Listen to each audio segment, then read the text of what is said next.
Moving app icons from one screen to another is easy, but there's also a couple of simple mistakes that could get you stuck. If I want to move an app to a different screen, I'll just tap, hold, and drag it towards the side of my display, and it'll go to the next page. I can move across multiple pages, left and right, and once I find the page I like, I'll just let go. Now here's where some people mess up.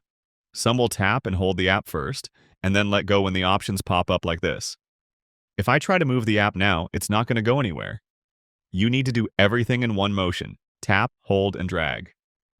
Another mistake, and this one annoys me personally, is that if I tap and hold on the app too long, it'll go to my home screen. Not a problem if you're moving apps between your home screen pages, but in the app drawer, this is going to throw you off.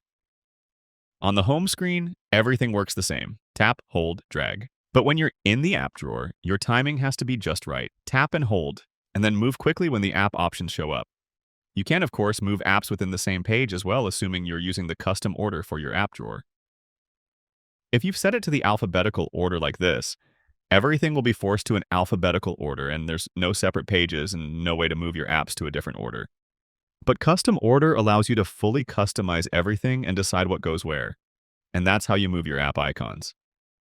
Click the like button if this helped, and subscribe for more guides like this.